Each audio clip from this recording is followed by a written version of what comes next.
Assalamualaikum warahmatullahi wabarakatuh.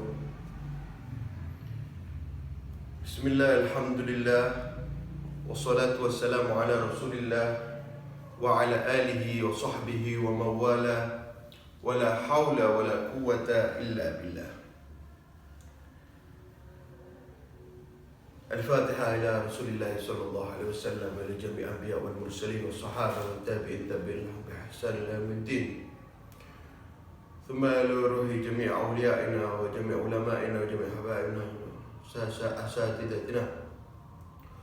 Khususan muassis Ma'had Darul Lugha wa Da'wah Abu Yasir Muhammad bin Alwi al-Maliki wa walidai wa Abu Hasan Muhammad Bahar wa walidai wa ihwani جميع أساتذة دار اللغة والدعوة وتلاميذ دار اللغة والدعوة وإن الله يلي درجات في الجنة ويريد علينا من بركاتهم وأسرارهم ونورهم في الدين والدنيا والآخرة على هذه النية وكل نية صالحة وإلى حضرة النبي محمد صلى الله عليه وسلم بسر أسرار الفاتحة.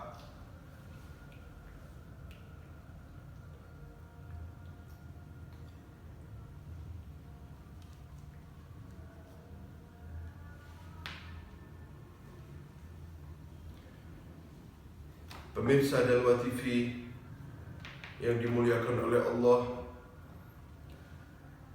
mari sekarang kita memulai pembacaan hadis selanjutnya. Hadis yang belum kita baca sebelumnya ya.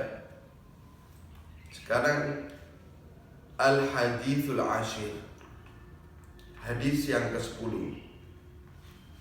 Al-Hadithul Ashir, hadis yang ke-10.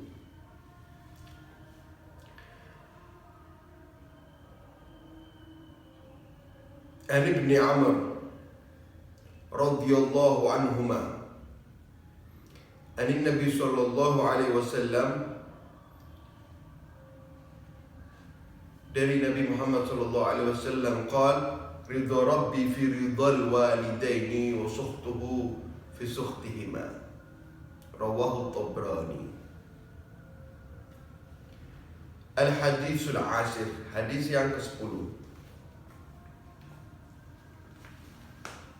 An Ibni Amr radhiyallahu anhuma, mudah-mudahan Allah meridhoinya. Ibni Amr ini Abdullah bin Amr ya. Radhiyallahu anhuma, mudah-mudahan Allah meridhoinya. Ani Nabi sallallahu alaihi wasallam, dari Nabi Muhammad sallallahu alaihi wasallam qala, beliau bersabda, ridha rabbi, ridha Allah subhanahu wa ta'ala fi ridhal walidaini, terletak di ridho kedua orang tua. Wa sukhtuhu, dan murka Allah subhanahu wa ta'ala fi sukhtihima, terletak pada murka kedua orang tua. Ya. Ridho Rabbi, yang gak punya kitab langsung ditulis ya, yang punya kitab langsung diartikan. Ridho Rabbi, ridho Allah subhanahu wa ta'ala fi ridhol walidaini, terletak pada ridho kedua orang tua. Wa sukhtuhu, dan murka Allah subhanahu wa ta'ala fi sukhtihima, terletak pada murka kedua orang tua. Wa sukhtuhu, sin kha ta ha, sukhtuhu fi sukhtihima, sukhtuhu murka Allah, fi sukhtihima, terletak pada murka kedua orang tua. Ya. Di sini Rasul sallallahu alaihi wasallam memberikan kepada kita cara ketika kita ingin mendapatkan ridhonya Allah. Kita hidup untuk beribadah. Wa ma khalaqtul jinna wal insa illa liya'budun. Yakni kita para manusia, hewan tidak diciptakan kecuali untuk beribadah. Kecuali untuk beribadah. Nah, beribadah untuk apa? Beribadah untuk menggapai ridha Allah Subhanahu wa taala. Kita sholat biar Allah ridho sama kita. Ya. Kita puasa biar Allah ridho sama kita. Terus penuh kita ibadah, kita senangkan Allah Subhanahu wa taala. Nah, bagaimana kita bisa mendapatkan kemaksimalan ridho Allah Subhanahu wa taala kepada kita? Bagaimana caranya sih biar Allah itu ridho sama aku? Apakah cukup dengan ibadah-ibadahku saja? Apakah cukup dengan puasa-puasaku saja Allah bisa ridho kepadaku? Enggak. Di sini Rasulullah memberitahu ridho Allah fi ridhol walidain wa suhtuhu fi suhtihima. Ya, ridhonya Allah terletak pada ridho kedua orang tua. Wa suhtuhu, dan murkanya Allah juga terletak pada murkanya kedua orang tuanya. Yakni kita, ketika kita ingin Allah ridho sama kedua orang tua kita, usahakan 100% orang tua kita ridho sama kita, penuh ridho sama kita. Jangan pakai ridhonya setengah-setengah, serem nanti. Kalau ridhonya setengah, di setengahnya murka ntar. Kalau ada murka, ini yang bahaya. Kenapa? Murkanya orang tua walaupun sedikit itu bisa membuat murkanya Allah kepada kita. Ketika orang tua sudah murka sama kita, Allah pun akan murka sama kita. Oleh karena itu, bagaimana caranya semaksimal mungkin jangan sampai orang tua ini murka sama kita. Dengan itu insya Allah Allah Subhanahu wa taala pun tidak akan murka sama kita ketika orang tua tidak murka. Ini jangan kita mengatakan yang penting ibadah, aku sholat, aku puasa, aku zakat, aku membantu orang, aku sedekah, aku. Kita banggakan amalan kita, akan tetapi kita bikin murka orang tua kita, habaan manthura, percuma semua. Amalan-amalan tadi, sholat kita, puasa kita, zakat kita, sedekah kita tadi tidak bisa membuat Allah ridho sama kita. Amalan-amalan tadi tidak bisa membuat Allah ridho sama kita.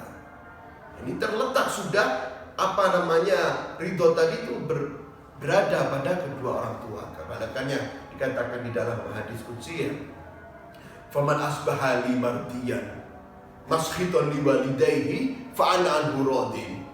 Barang siapa yang telah membuatku ridho. Ini kata Allah Subhanahu wa taala, barang siapa yang telah membuat aku ridho, akan tetapi dia telah membuat orang tuanya murka, Allah mengatakan sebab dia membuat orang tuanya murka, aku pun akan murka sama dia. Kebalikannya, waman asbaha li maskhitan waman asbaha li maskhitan waman asbaha, dan barang siapa yang membuat aku marah, akan tetapi dia telah membuat kedua orang tuanya ridho, maka aku pun akan ridho sama dia. Yang pertama tadi, Allah berfirman tadi, barang siapa telah membuat aku ridho, akan tetapi dia telah membuat orang tuanya murka, maka gara-gara orang tuanya murka, aku pun akan ridho. Barang siapa telah membuat aku ridho, katanya Allah, mungkin gara-gara kita ibadah terus, amalan kita banyak, kita sedekah terus, tidak bermaksiat kita di muka bumi ini, tidak kenal maksiat sama sekali, penuh ibadah, sehingga kita membuat Allah ridho. Akan tetapi kita lupa, kita punya coretan hitam, kita telah membuat murka kedua orang tua kita. Maka tadi amalan yang penuh sholat, sedekah tadi, Allah mengatakan gara-gara orang tuanya murka sama dia, maka aku pun akan murka. Ini hadis qudsi, Allah Subhanahu wa taala sendiri yang mengatakan, ketika kita membuat murka orang tua, walaupun kita membuat ridho orang tua, Allah Subhanahu wa taala, maka Allah pun akan murka sebab orang tua kita murka sama kita. Begitu juga setelahnya, barang siapa Allah mengatakan dia telah membuat aku murka, Akan tetapi dia membuat ridho kedua orang tuanya, maka aku pun akan ridho sama dia. Allah Subhanahu wa Ta'ala yang aslinya murka sama kita, sebab orang tua kita ridho sama kita, maka Allah pun akan ridho sama kita. Mungkin kita di dunia ini, yakni amalan kita biasa-biasa saja, ya begitu-begitu aja. Akan tetapi kita tidak punya luka setitik sama orang tua kita. Orang tua kita tidak pernah murka, tidak pernah marah sama kita. Orang tua kita benar-benar ridho full 100% sama kita. Maka Allah Subhanahu wa Ta'ala yang aslinya murka sebab orang tua kita ridho sama kita, Allah pun akan ridho sama kita.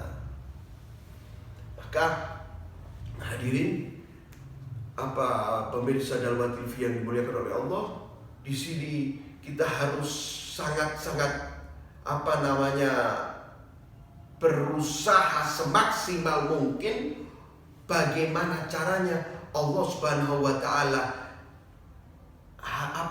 bagaimana caranya kita bisa menggapai ridho Allah Subhanahu wa Ta'ala. Dan Nabi Shallallahu Alaihi Wasallam, ya, beliau memberitahu ketika kita ingin menggapai ridho kedua orang tua kita, ketika kita ingin menggapai ridho Allah Subhanahu wa Ta'ala, maka kita harus menggapai ridho kedua orang tua kita.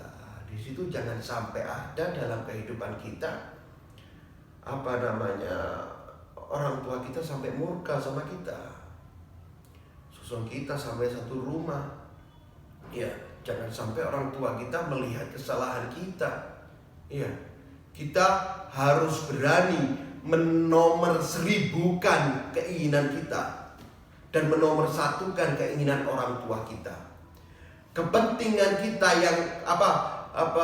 kepentingan kita, dan kita akhirkan dan kita dahulukan kepentingan orang tua kita. Walaupun hal tersebut bagi kita penting, tapi orang tua punya hal yang gak begitu penting, maka hal orang tua yang tidak begitu penting tadi kita harus dahulukan. Contoh sekarang, kita ingin sholat duha. Aduh, sudah masuk waktu duha nih. Kita sudah siap-siap mau sholat. Ketika kita mau sholat duha, nggak taunya orang tua bilang, "Nak, tolong belikan gula di samping." Jangan sampai sekali kita mengatakan, "Sebentar Bu, saya mau sholat dulu." Itu amalan-amalan yang tidak bermanfaat ketika itu. Iya, ketika kita mau menuruti ibu kita, ya kita berikan gula dulu, itu pahalanya jauh-jauh kita lebih besar kita dapat daripada sholat duha tadi. Ya, tetapi ketika kita, "Sebentar Bu, saya mau sholat dulu," dengan omongan itu sampai ibu kita nggak taunya sakit, nggak taunya itu ibu lagi bikin kopi, ibu lagi bikin teh, udah tinggal gulanya, nggak taunya gulanya nggak ada. Nyuruh kita bikin gula, nggak taunya kita masih, "Bentar Bu, kita sholat." Berarti si ibu tadi nungguin dong. Mau bikin kopi, mau bikin teh, nungguin dong kita sholat. Siapa kita sampai ditungguin sama orang tua? Nah, amalan-amalan itu hati-hati. Jangan kita so alim, so ahli ibadah, kita dahulukan ibadah-ibadah kita dan kita menomorduakan orang tua kita. Enggak. Ajaran siapa itu? Kan ketika ada satu sahabat Nabi Shallallahu Alaihi Wasallam, ketika ketika ingin ikut jihad sama Nabi. Ketika ingin ikut jihad sama Nabi, sahabat tersebut mengatakan, "Wahai Nabi, aku ingin ikut jihad bersamamu." Maka Nabi mengatakan, "Ahayyul walidaik, apakah orang tuamu masih hidup?" Kata sahabat itu, "Iya, orang tuaku masih hidup." "Fafihi mafajahid." Maka orang tua ente aja, cari pahala berbakti banyak-banyak sama orang tua ente aja. Bisa-bisa berbaktinya ente sama orang tua, pahalanya lebih besar daripada jihad. Yang mana dijadikan jihad pahalanya seperti apa, akan tetapi tidak kita perhatikan itu.